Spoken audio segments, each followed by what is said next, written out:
Morning. Let's humble ourselves and pray. Almighty Father in heaven, thank you so much for the gift of today. Lord, thank you for the gift of life. Thank you for bringing us this far through this day. Father, Lord, we thank you for each and everyone who's here. Thank you for the provision of data. Thank you, Lord, for our teacher. Thank you, Lord, for the guidance and protection. King of glory, as you're going to have this lesson, welcome you to come and take your place, O Lord. May you start with us, O Father. And we pray, O Lord, that you may give us divine wisdom and understanding. May you open our minds, O Father, to get each and everything. And we pray at the end of the day, O Lord, that you may be able to pass very well. And above all, Lord, may your will be done. In Jesus' name I've prayed and believed. Amen. Amen. Thank you so much for the word of prayer, Patricia. Now, yesterday, we started on experimental and theoretical probabilities. And before we left, I'd left you with an exercise. And that's what I want to start with. They were just about, I think, 5 numbers to 6. But some numbers were practical.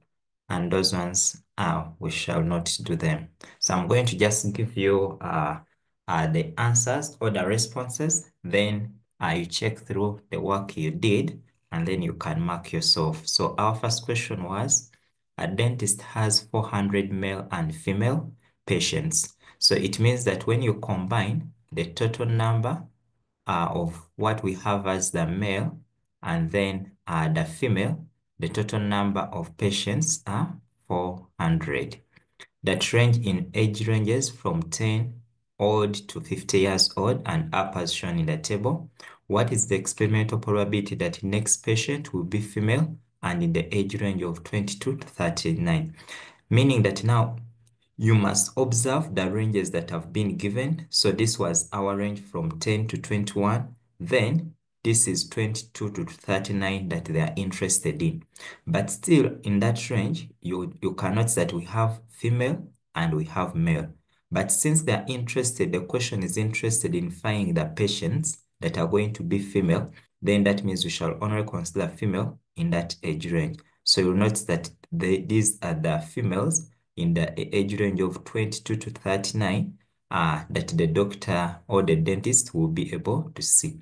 And therefore, we say that to get our probability, we shall come and say that the probability, here you can say that the next patient is a female, of getting female will equal to the favorable outcome, or what we call the number within the event out of the number within the sample space, or the total number. So you can say is equal to the favorable outcome out of the total outcome.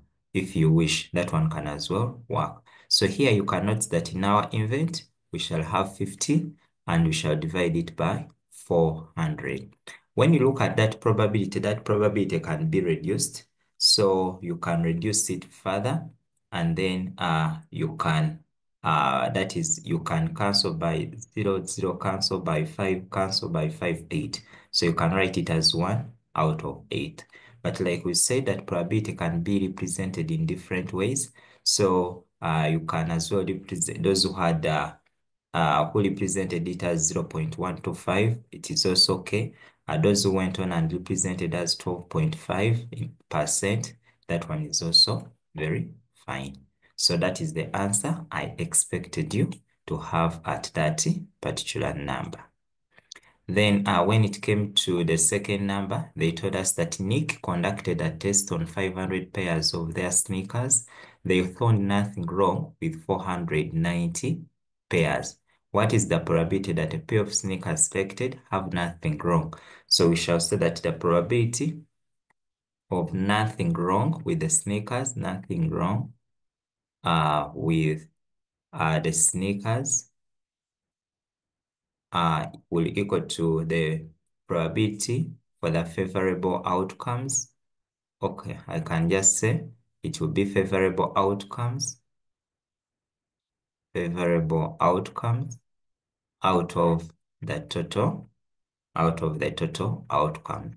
Now here, nothing wrong. That means those shoes that were okay, they were 490. Now, if it was 490, then it means we shall say that this is 490 divided by 500, which you can now reduce. Whenever the probability can be reduced, feel free to always reduce. So this is about 0.98, or other people can write it as, in case you're writing it in a fraction, it will be 49 out of 50, or you can write it in percentage as 98%. So everything you write is okay. So that was your second number. Then when it came to number 3, they asked you that now this is the theoretical one. They told that a letter is chosen from the word miscellaneous. Find the probability it will be an S. Now the first thing always you have to do is to get what is the total number of outcomes. So I don't know what you counted, but can you tell me in the chat what was the total number of outcomes from from the word miscellaneous? Remember now I expect you to know that M, I, S, C, E, L, L, A, N, E, O, U, and S. So how many did you count? How many letters did you have? You can put for me in the chat. I want like the total score, the total outcome. Yeah. So I wanted to know the total outcome. Okay, 13, yes. So the total outcome was equal to 13. When you count this, when you count the letters here, you'll find that they are 13. But also I want you to remind you that even take an example, you are doing something and you find that the word is spelled wrongly, or there is any mistake in the word, please do not go on to correct it. Let me say, in case for this maybe particular word, maybe we had forgotten to put an L. And for you, you know that the word miscellaneous has an L. So as two double L's. So please do not correct that. You'll do it the way it is. So when you look at our invent, they want us when we're having S, you cannot that you can notice that from our outcome, you are seeing that we have S here. You are seeing there is an S here and there is an S here, meaning that in our event, we shall have only S and S.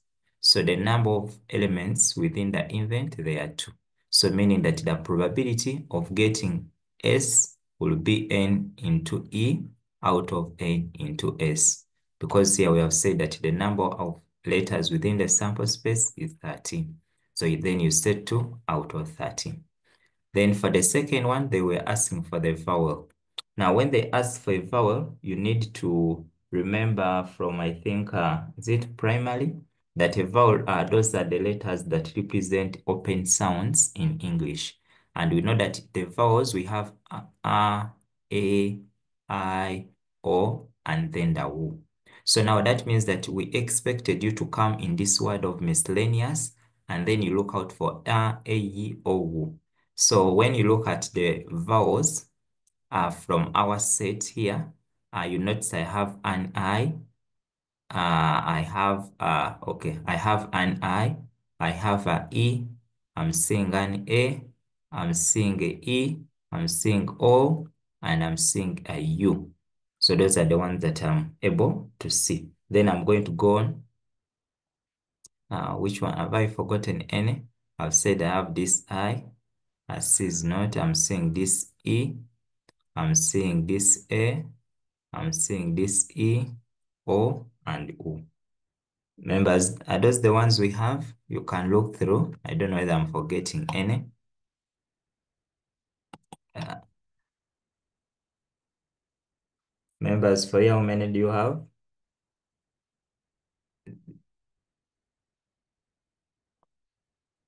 6. Okay. So here, the number of elements, so what we are calling the vowels, we have 6, meaning that our probability of getting a vowel will be a 6 out of 13. And when you look at that probability, you may not be able to reduce any further, so you can leave it there. Then when we go on and look at the consonants, the rest of the letters will remain with. So according to our, I'm seeing M, I'm seeing S, I'm seeing C, I'm seeing L, I'm seeing N, I'm seeing S. Hope those are the ones you have. So when I look here, the total number I'm seeing 7. Are we having 7 also for consonants?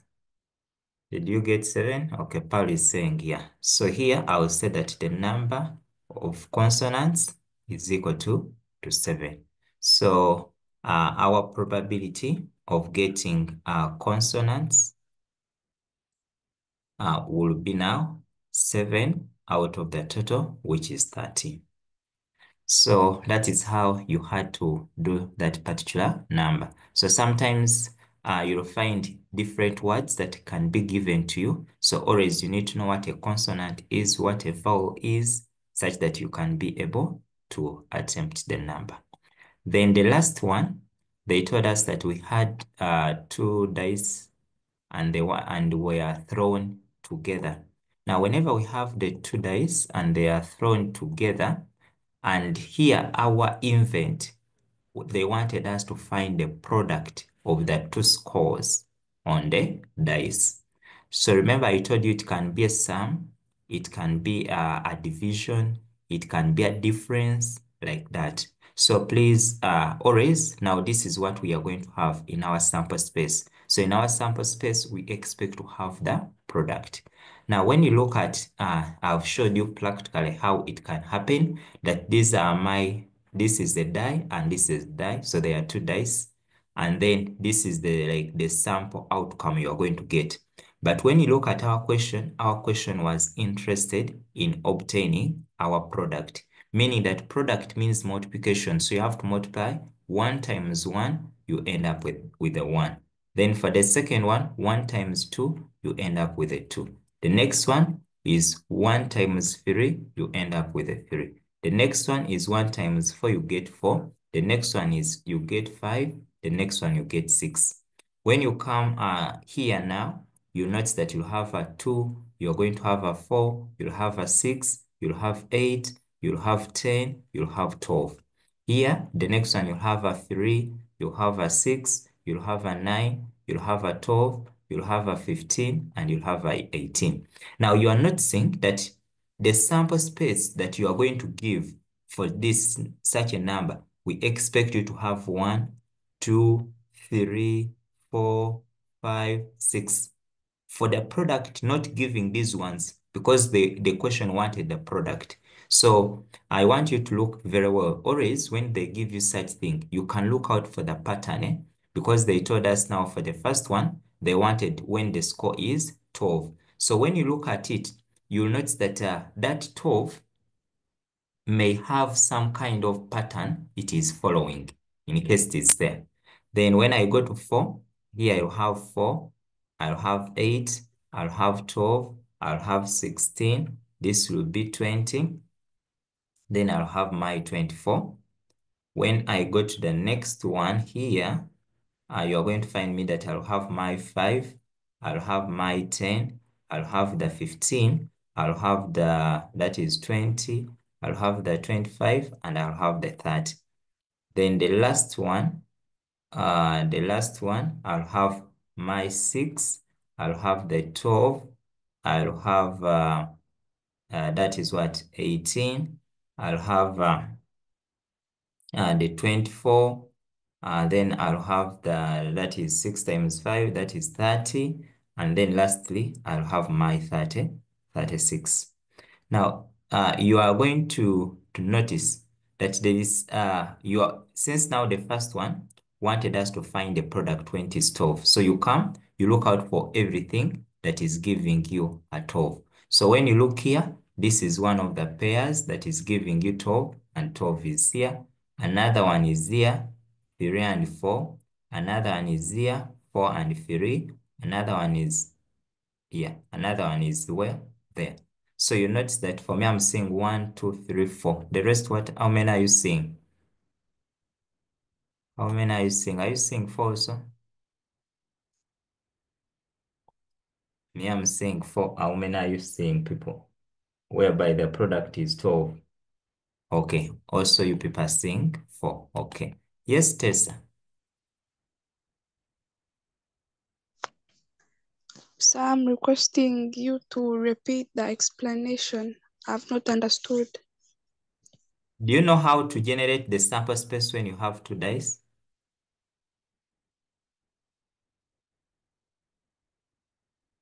Tessa?